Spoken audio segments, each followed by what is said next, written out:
Hello, everyone. Welcome to Where East Meets West, a special collaboration between America Meditating Radio and Eplog. This is all about bridging any divide. This is about bringing some of the most prolific, profound Indian voices and to hear how best we have been able to look at an Eastern and a Western perspective to make the world a better place. I'm so excited about this particular program because it's about my life too. I'm half Eastern, I'm half Western, and I'm raised in the USA, and I'm curious about seeing what are the things that we can learn more from each other. Today I have a really special guest, comedian Vijai Nathan. And let me tell a little bit about Vijay. She's a comedian, storyteller, writer, trainer, entertaining people across America and internationally too. Vijay's stories have been featured on NPR Snap Judgment and Invisible Lives. She's also a contributing writer to the Washington Post magazine's Date Lab. She has an honor of being one of the few South Asian artists to be invited to perform at the John F. Kennedy Center, Smithsonian, Library of Congress, and Constitution Hall right here in the nation's capital. She's also the writer and performer of a one-woman show such as Good Girls Don't But Indian Girls Do, and McGoddesses and Big Macs, Karma and the American Dream.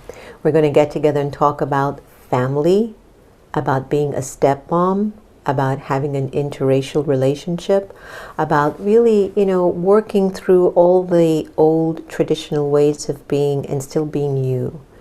We're going to talk about life. So stay tuned and don't touch that dial. Vijay, you and I go way back, and I am so happy that you can join me on Where East Meets West. Thank you, thank you, thank you, and warm, warm welcome. Oh, thank you. It's my pleasure. We haven't seen each other for a long time, and I want to catch up because so much happens in our lives on a day-to-day basis. So how are you coping with the pandemic? I mean, have you found any humor in this at all?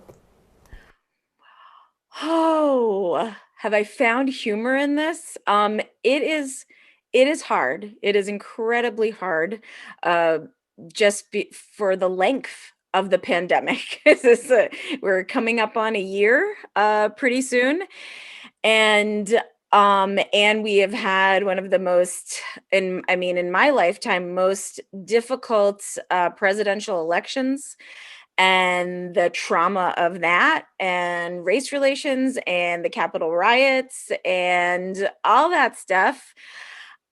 It's been hard. I think that at times what has made it easier is uh, uh, I have a partner, and he has three kids from his previous marriage, and the kids have help me probably find humor at times, help me try not to focus, because I've had to be strong for them.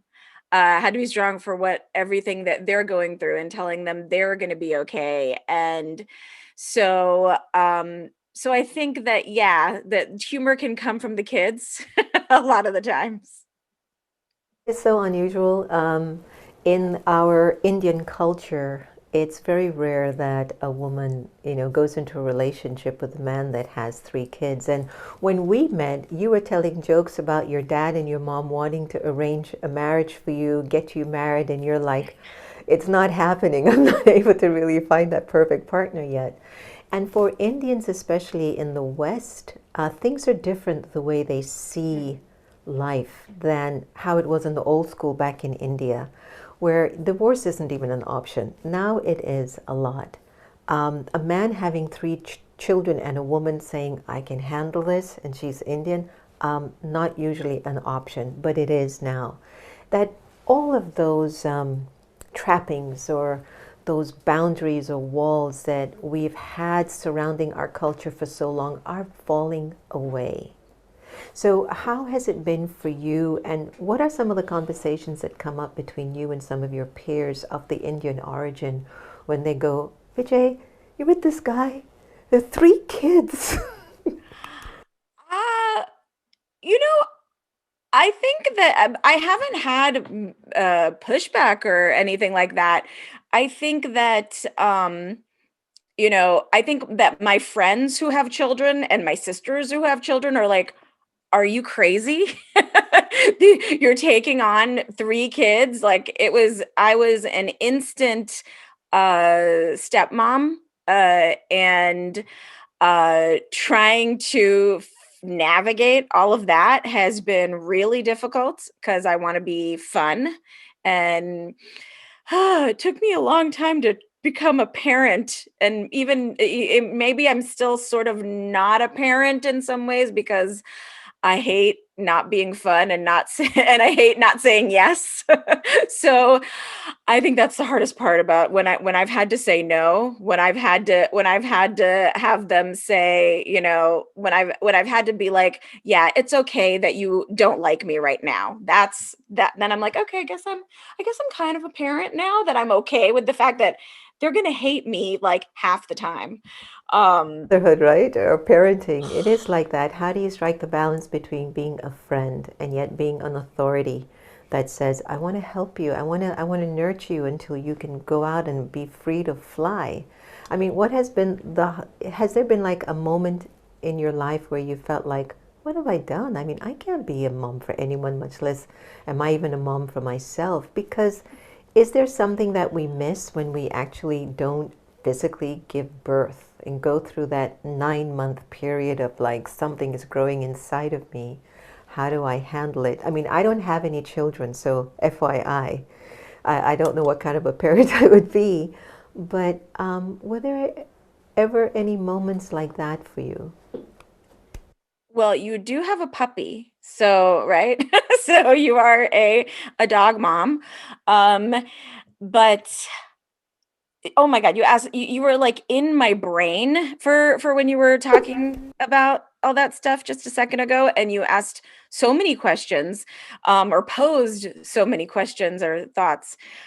Um, I think that I think that what's really hard is, I'm going to approach this from a couple of different directions. One direction is I think that a lot of my friends, and some family who have their own kids and have kids think that, wait, why are you taking on someone else's kids? Like, why are you taking that on? And and they don't understand that I love them, like, that I spend so much, like, I mean, they understand that I love them, but kind of like, I don't know, like, you love a friend or something like that. I think that a lot of people think that you can't have this bond when you don't give birth to the kids. And I question that all the time. Like, I question, like, when they annoy me, I'm like, maybe maybe if I had given birth to them, this wouldn't bother me, but I've found out that no, it will bother you whether you give birth to them or not. I'm like, am I less patient because I don't recognize, you know, maybe all of their personality traits or things like that, as somehow or reflection or coming from me or from my partner. Um, but I think that like really what it comes down to is that you know you love You them. manage and you manage. Well, you love them. You Yeah. can't and that's like, I mean, I sometimes I think I'm like, because I am the youngest of 3 girls, and I definitely have this relationship with my mom where I know that I'm always going to be around for her. I'm always going to take care of her, and and and I don't know that these kids are going to feel that way about me because I'm not their birth mother.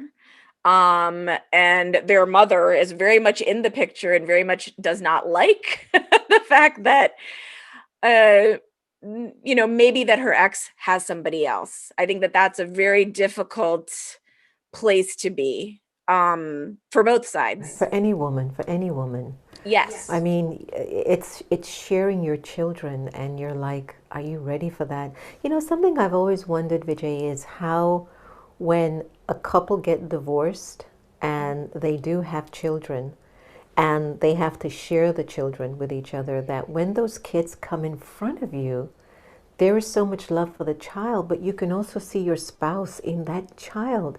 How do they manage that? And I think that might be a show I need to have in the future. But I've often thought, what an interesting place to be in, that when you do see your child, that looks so much like your ex partner, your ex spouse, Mhm. that you find love in that. And why couldn't you find love with the partner, when you were together? Well, on the flip side of that, you can also find a lot of frustration and the things that maybe the kid is exhibiting, that is like maybe part of what was the contentious issue with your partner or with your former spouse, is like flaring up.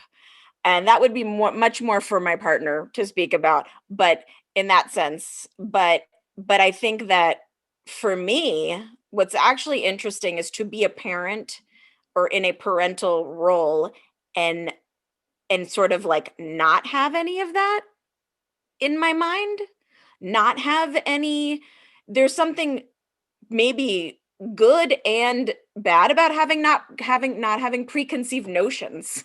I have these three beings that I am trying to figure out, and I have no history of them. Like, they came into, now they've known me for about 5 years now, but when I came into their lives, there were three kids. The youngest was 4, the middle was 8, and the oldest was 12. So now I'm, going through teenager with the oldest. The middle one is, I guess, the in puberty. I don't know. And then the youngest is asking a lot of questions and way too mature for her age, for her little brain. That age. I pray for you. I'll tell you, especially with that teenage part, it's such a different time. And I don't even know if any parent is prepared, or step parent, or whatever you want to call yourself, for the kids of these times, because they're raised on social media. And that's something that we had to acclimate ourselves to. But they're born in it, and that's all that they know. I want to talk Yeah. about shadi, marriage. Oh, okay. 90% of Bollywood movies are about shadi, getting Okay. married. And you come from a very traditional Hindu family. Yes. And you are sharing your love with a partner with 3 children, and you're not legally or officially married. But yet, I mean, trust me, I'm with you on this. I'm okay with all those non contractual agreements, right? That, yes, you are married, but it's just not on a legal paper. But however, in Indian culture, where shadi is such a big thing, and then families come together and families decide who they like, who they don't like, is this person suitable for my child? How is that with your family, being like traditional Hindus? How have they learned, and what have you observed as their adjustment?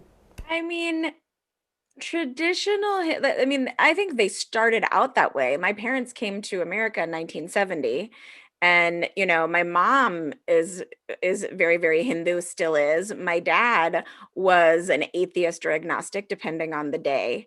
And so I think that when you come to this country, and I was also born here. My two older sisters were born in India, but though they raised us to be Indian, and like very culturally Indian, and also don't be American, meaning don't think that you have any rights, or that, or don't talk back. You're being American if if you talk back to us. Um so um I I think that, like, life happens. I think that if you are a parent, and I'm talking about my parents, my father has passed away, but if you're a parent that wants to be a part of your adult children's lives, and you see them happy and see them in pain, I think that you just sort of got to go with it. I mean, I'm 49. I know I still look pretty good. It's all the brownness. Um but I still hate it if anybody calls me auntie, but plenty of people call me auntie, and that is very disconcerting because I don't feel like I am grown up enough to be auntie. But as my sister points out, I am old enough to be a grandma for some for some kids.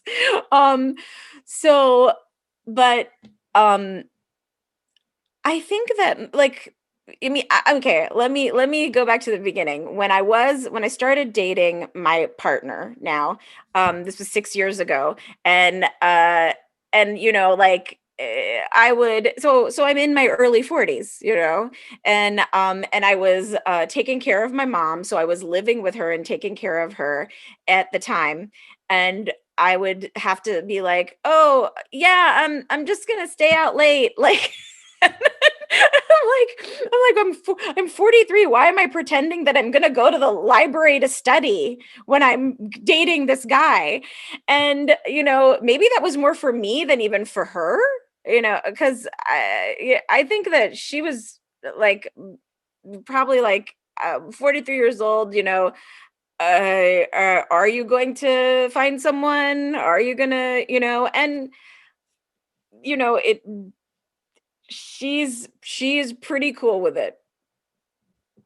I'll tell you this, I'm over 55 and I still have to tell my mother where I'm going. There's just something, and I know a lot of our American friends and stuff, and they're like, why do you have to do this with your parents? Or why do you have to be like that? And it's just what we know, despite whatever we go through. There's something that I've been experiencing with a lot of folks that come to me for counseling. There are a lot of people in India or even outside of India. They have fallen in love with someone, but the parents wants them to marry someone else. And they have been perhaps in these long-term relationships, Vijay, for like 5, 6 years, and they kind of concealed the relationship from the parents that there was love or there is intimacy between the both of them. And they might not have like the same financial kind of position as another person, or they might not be from the same caste systems. And there are a lot of people struggling and wondering what to do. Do I decide to go the old way and let my parents choose the spouse for me? Or do I go with my heart, with what I love? Because you know what shadi is like in India, So what would you recommend a woman or a man in that position? Well, again, I will say that I am pretty far removed from the way marriage is in India because I think that my parents raised me with what they were raised with. So it might have been the 1970s and 80s in America, but my mom is like thinking 1950s India, which is how she was raised. So I was actually raised very conservatively, a lot more conservatively in America than my cousins were in India. They had a lot more freedom growing up in India than I did. Not necessarily to date and things like that, but just general freedoms of just like, going out and stuff. So I think that I mean I think that if you are in a relationship where you have been with someone a long time and this is someone that you love and that there's so many different issues, like you're kind of you're doing a disservice to yourself, to the person that you might marry instead if you can't give them your whole heart. But I think that being honest, and that's not always easy, and I'm not sure what it would be like in India right now. I mean, I'm hoping things have moved forward. I know that my cousins who have gotten arranged marriages, it was more like, oh, my parents, they talked about it and they agreed to let us see each other. I don't know if you would go so far as saying that it was dating, but it wasn't like how my mom and dad got an arranged marriage, and it was like, hey, you're marrying this guy. And so she was like, okay, like, or he came and saw her and was like, all right, she's good, let's do this. um so yeah. Yeah, it's a rough call. It's an individual one, isn't it? But it's so hard because you want to please your family. You don't want to end up having a marriage and you know your parents are standing there like, ugh. You know, it's so hard because there's so much emotions and energy and tradition and what will the family, what will others say that, you're marrying somebody out of your caste or a lower economic bracket than you, or maybe they're not good looking or their skin is dark. And anyway, long story short, Om Oh, Shanti to all of that is what I told them. Like, come on, just like what you well, said. I think dark skin is hot. I know, and I'm dating a white guy, so but like if I had my pick, my sisters and I were both like we like dark skinned men. Um Chocolate color. It's funny because if you watch some of those Bollywood movies, they make all the bad person, like they put all the thugs and stuff with dark skin. And I say, you know what? They should revolt in Hollywood and Bollywood about all of this. This is ridiculous that they're still doing that. Anyway, I don't want them to cancel the show as it gets started, so let us move on. I was remembering one of the jokes that you gave in one of our programs, and to this day I still talk about it in some of my talks, was okay. the one about you inviting a lot of your American friends to an Indian wedding. And since we're talking about relationship and couple and marriages and stuff, do you remember that one where you took your friends to India and they were like, oh my God, this is so Yes, yes, I do. Of course I remember that joke because it is so every white person at an Indian wedding where would you like me to do the joke? Okay. So, it's like, when you have a white person at an Indian wedding, they're like, "Oh my God, what an amazing cultural experience. The colors, it's all so beautiful." And then 3 hours later, they're like, when is this going to end? God, please, when? So, yeah, that is. Which cracks me up because when you do the joke, you actually do it where it goes like 4 or 5 days later. So they're like in torture, like 5, 6 days later, like, Vijay, when is this going to be ending? So it just cracks me up. A lot of folks aren't aware of the depths of your intelligence, from a journalist and working with the Baltimore Sun, and then to go out on a stage and show yourself, show your private thoughts, show the stuff that goes on in your mind that you might think, oh my God, if the world found out about this, they'd lock me up.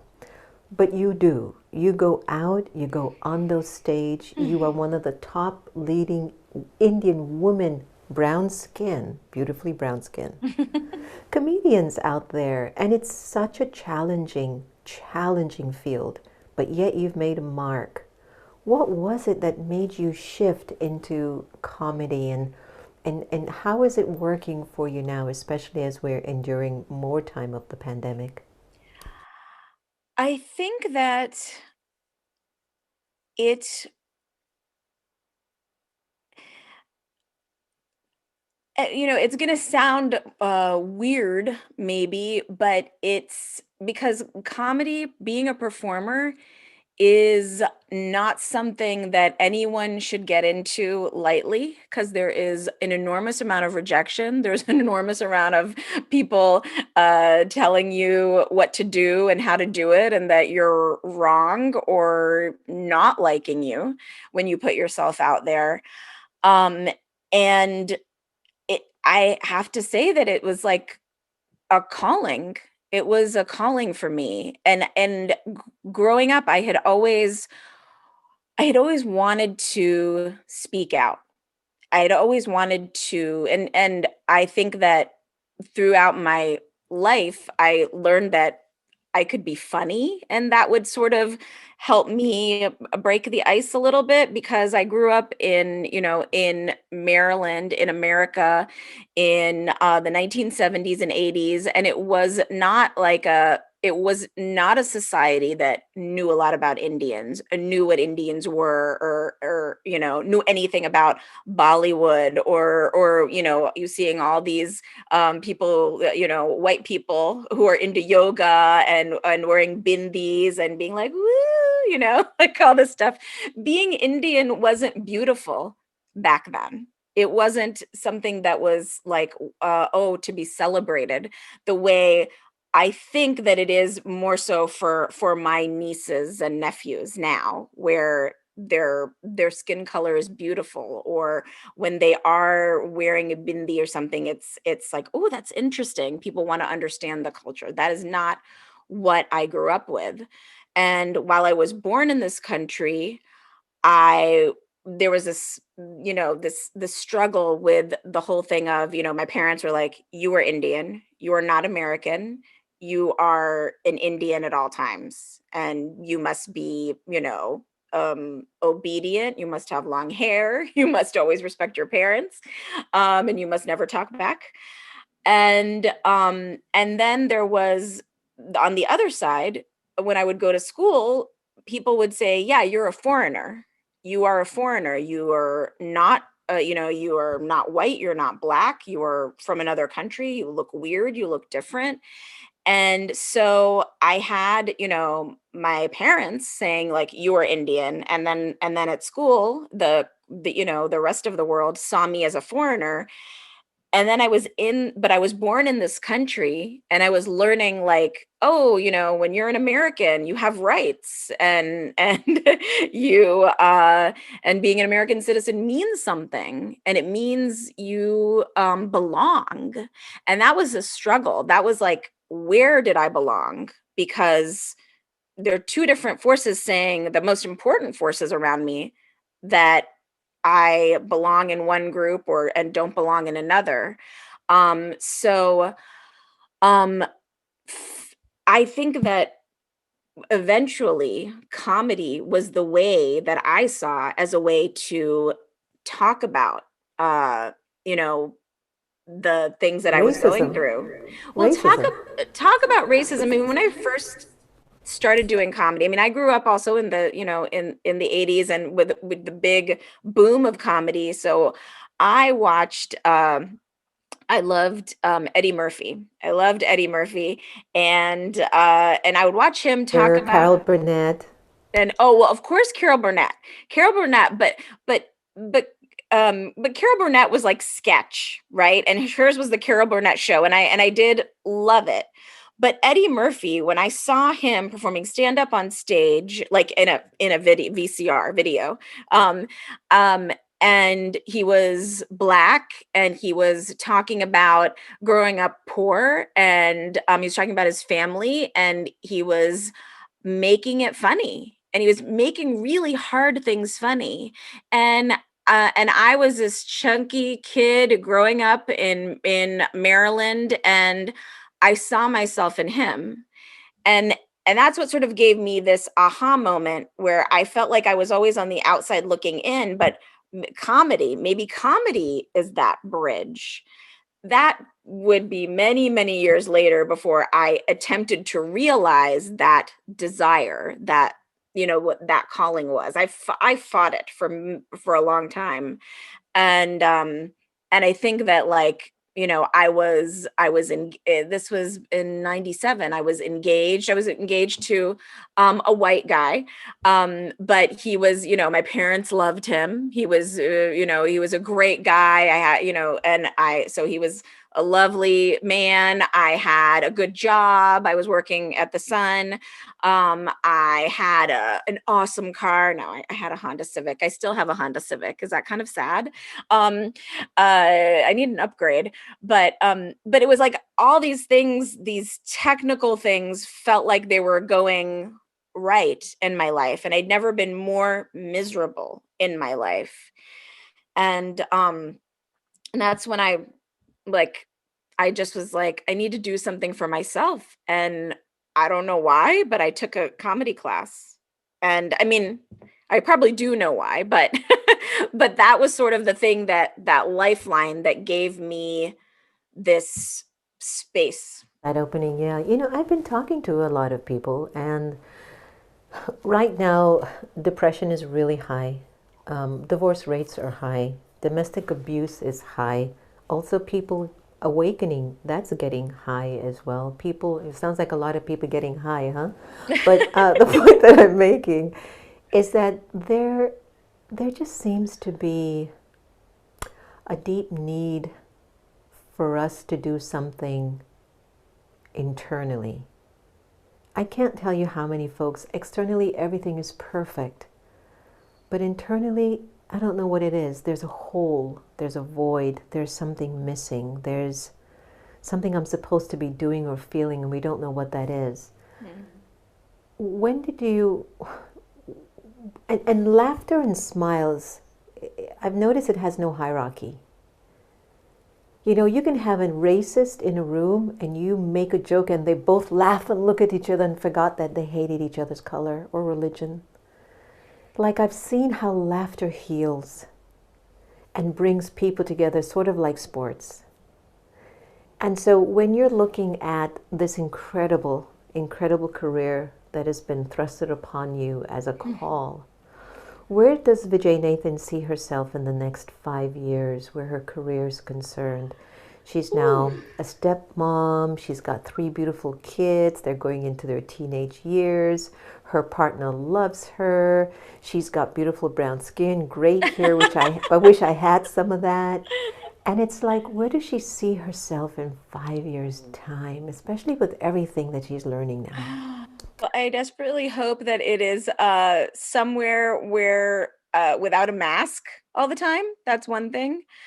But I think, I feel like I'm in the pandemic, and this probably is happening for a lot of people, has forced me into a transition. And it's not just the pandemic, it's everything that has been going on. It is George Floyd, it is the Black Lives Matter movement, it is the Capitol riots.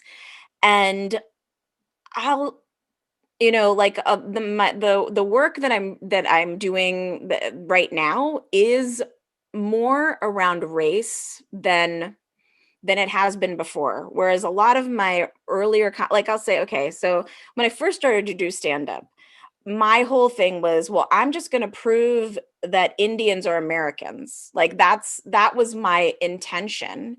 And that, like, even though I'm brown, I'm just like you.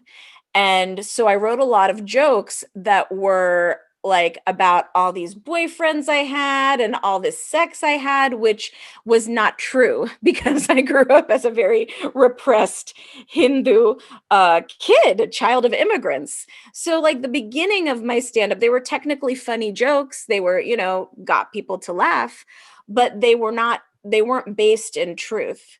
And then it took me probably like 2 years or so to kind of realize, that, like, I needed to really speak about what was real, like my family, my parents being very you know uh strict and Hindu, and and whatever it was, but that finding out what's universal between me and my audience was the way that I was going to find a connection. So I shifted there, and then I started to really explore what it means to be an Indian American, and bringing my family into my comedy, and really my own experience, my own real terrible dating experience, or good sex, bad sex experience, because when I first started I was young, and now that I'm older I've had all that stuff.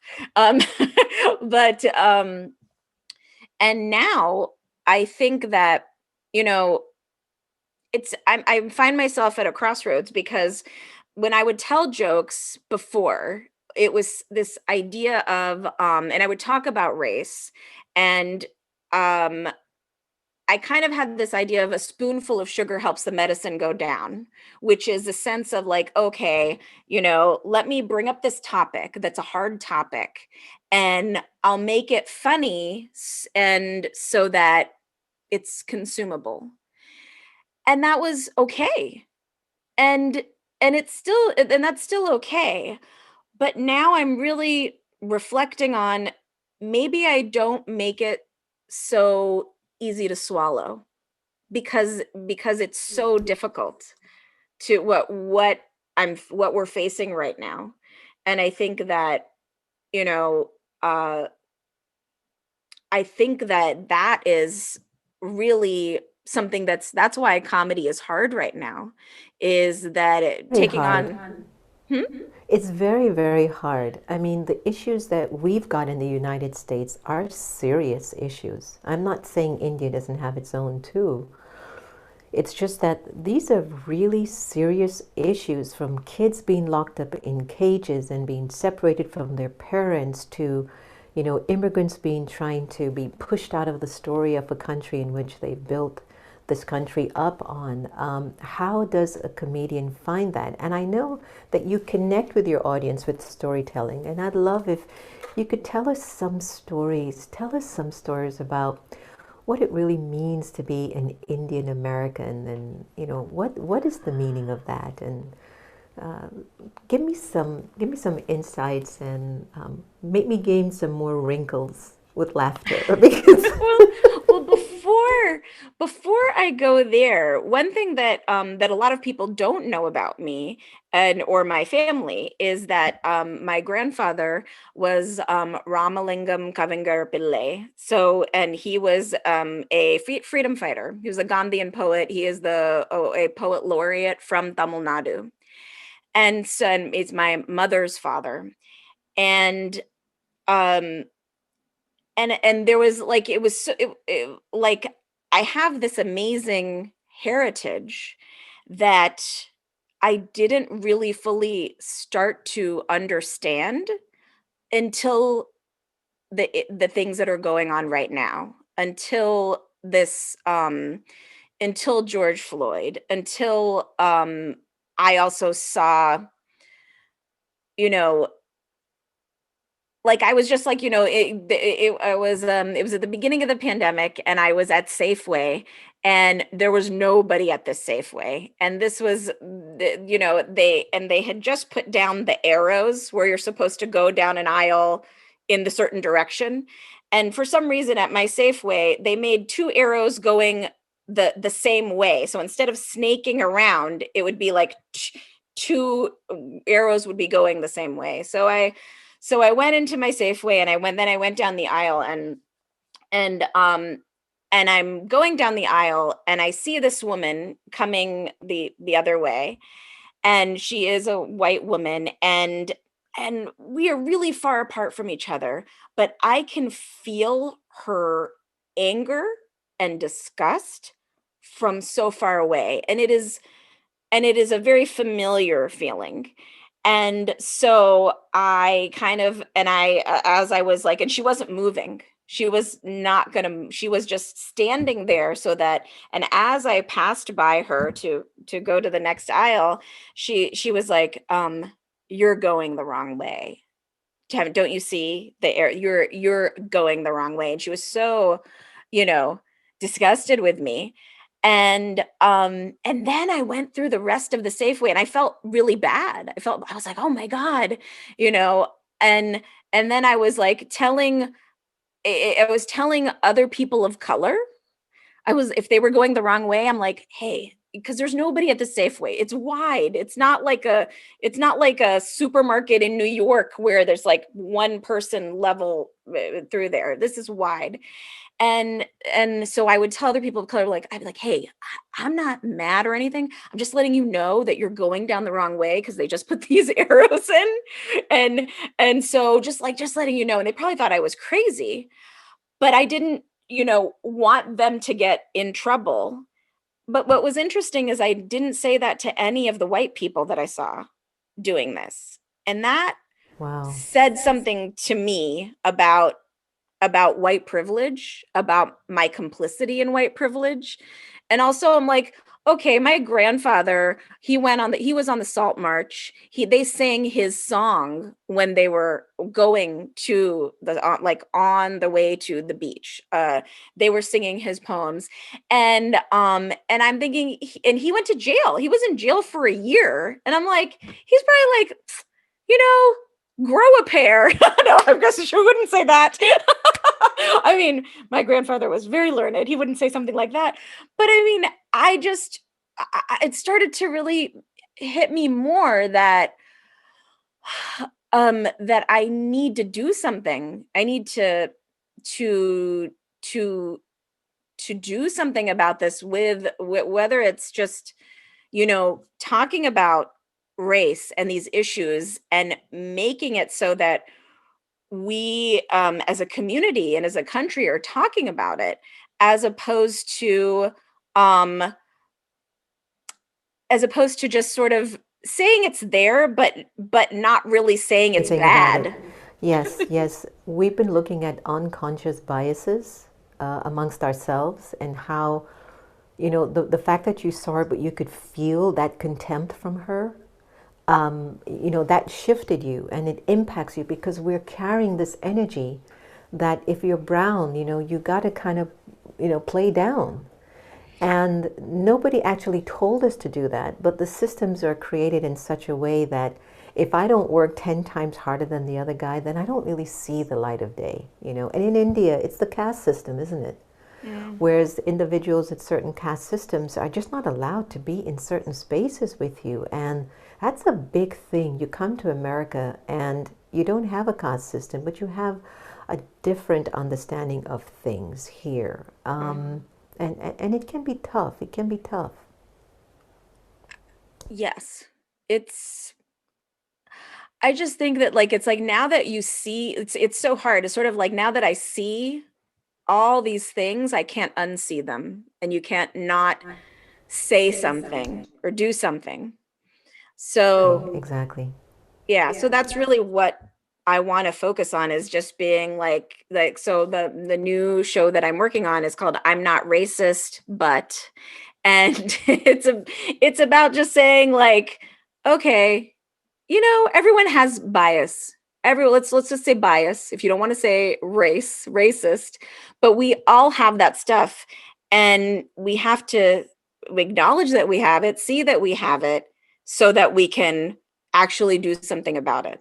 Because when there's so many people who pretend that they're not, and just pretend it's not there, and that is what's so hard, is that the hardest part is when people think that, a person of color is, well, you're crazy, that if you think someone's being racist. And it's that thing of, like, no, I feel it, I know it, and it is completely something that, my partner, who is a white man, he will never see or feel. um and it's But that. maybe he does now. Maybe he does now, because let's say if he goes to an Indian program and Mhm. he walks into the room with you, and God forbid he's got the three kids, and everybody looks at him like, hmm? He gets a feeling of like being judged or being like put aside, like, what are you doing? I mean, and I think that even folks in Caucasian bodies, they are also beginning to see things that they've been missing. And maybe that's the justice of it all in the universe, that we're actually all being given an opportunity to turn this whole thing around and bridge whatever divides we have inside of ourselves, that we bring forth in our relationships, in our communities, in our world. So I think it's a Mhm. good time. So as I do my spiritual rapid fire with you, I'll bring forth one word, and all I'm going to ask you to do is to tell me what's the first thing that comes to your mind. You ready? Okay. God.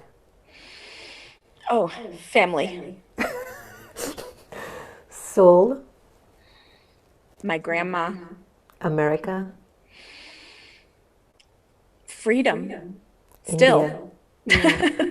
India.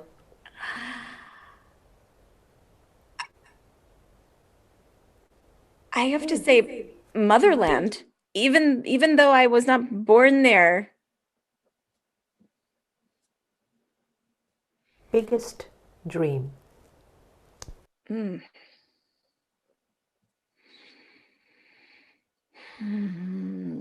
Biggest dream.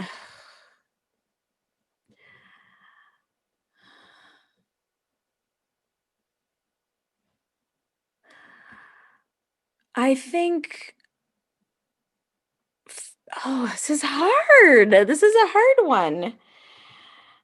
Was love. I wanted to be full of so much love that everything in my life just works so beautifully. I think, on that side, I think that it would be to live without fear. And I think that fear is such a exhausting daily part of what we're in right now. It's so tiring, and I can't wait for to get on the other side of that. Be fearless, fearless. That's perfect. Vijay Nathan, thank you so much for being so open, so authentic. It is you. You're always authentically you. And for helping us to recognize that love doesn't need a particular color, race, or a particular marriage contract, but also how sometimes we need to listen to our calls and travel to them, even if it's completely opposite than what we were preparing ourselves for in life. So congratulations for you for taking that huge leap of faith. And hey, tell me about that show you were talking about that you're working on. Like, what's your like big thing that's coming up for you that I'd love to be able to talk more on? Oh, well, I have a few shows coming up, so I'm going to be part of and this is virtual, the Women's Storytelling Festival.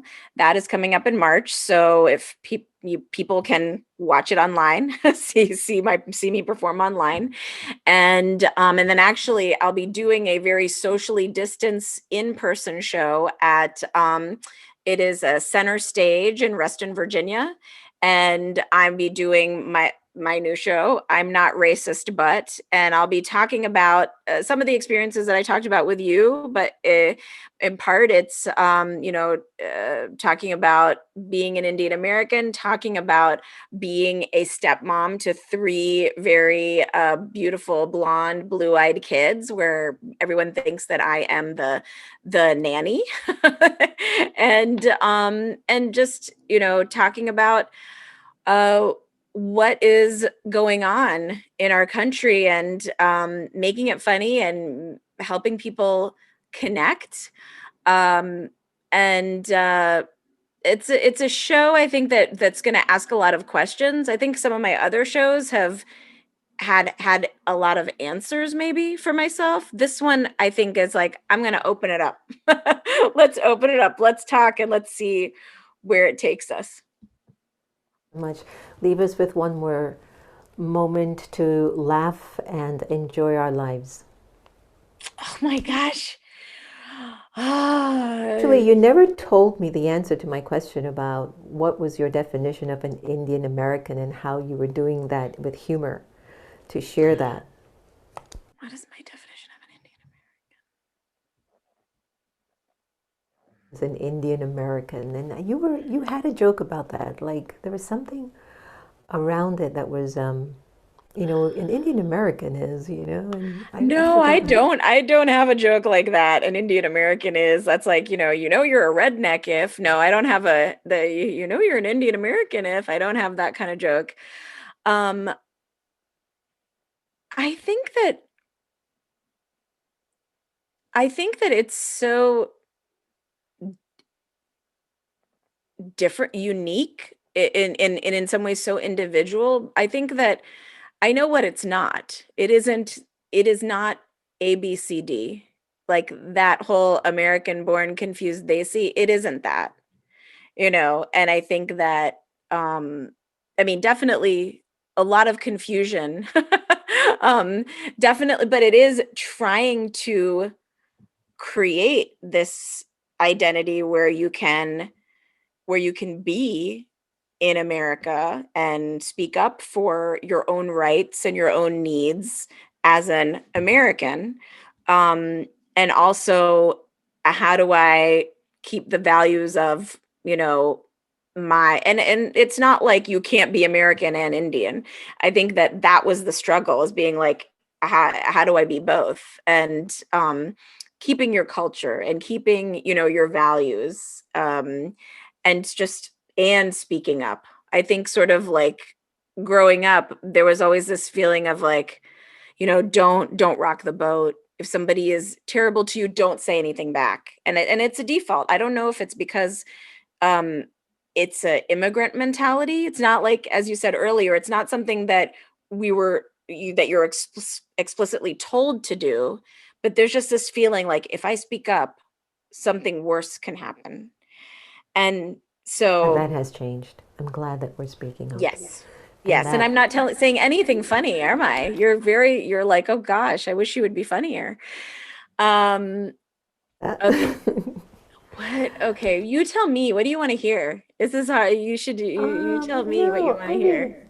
I'm okay. I think, we have spoken at such a beautiful place anyway, and I know you must get so many times you're with your friends and family. They're like, "Come on, Vijay, make us laugh." You must get it all the time, and you're like, "Well, you make me laugh now. No, I do this for a living. I just want to be with you guys." So you don't have to. No No, no, pressure. no. I'm happy to. I'm happy to. It's just sort of like I really haven't I haven't the thought about it. So, I mean, I you know what? I'm trying to think. You know what? I just I haven't thought. I'm trying to think of like just stuff that would potentially be appropriate, and anything I can think of is inappropriate, probably. Um, but if there is something that you want me to talk about that, you know, my older material, I mean, I can oh, you want me? I can do a joke about goddesses if you would like. Would you like one of Okay, those? let's go for it. Let's go for Okay, it as we end okay. the show. This is a you know, as they say, this is a vegetarian. It's not a non-veg joke. It's a vegetarian. So you know, when I was growing up, you know, my mother would always make me pray to the goddesses. She would say, you know, Vijay, you have to pray to goddess Saraswati, the goddess of learning, so that you know, you will get good grades and you'll get a good husband. And you have to pray to Parvati that you're a good wife to your husband. And you have to pray to goddess Lakshmi that you get a good, successful, and wealthy husband. And I said, well, what if I don't want a husband? And she was like, okay, you better pray to Shiva that I don't kill you. So I this was is expecting goddess something like humor. that. That's what I love. You just make me laugh. You crack me up. But Excellent. yeah, it's interesting. Thank you, Vijay Nathan. Thank you for, again, just being yourself and bringing the best of you in everything that you do. And lots of blessings to you and your partner and your three little angels that are growing under your wings, that are growing Angels. under your wings. And I'm sure as they get older, they will look back and recognize what a gift that must have been, that is, to have had a mother that comes with such heritage and such culture. So thank you so much. Lots of love. Hope to see you soon when the pandemic is over. To be continued. Yes, thank you. All right. So everyone, I hope you've enjoyed our time with comedian, storyteller, writer, author, stepmom, Vijai Nathan. And for more information, you can just look for her website right underneath here and let her know that you heard about it from Where East Meets West. If you like the show, feel free to drop us a message, like, subscribe, do all the things that they tell you you're supposed to do to keep up with us. But it's okay. We're just glad that you took the time to just come together with us and learn more about yourselves and about each other. Take care. Om Shanti. All the best.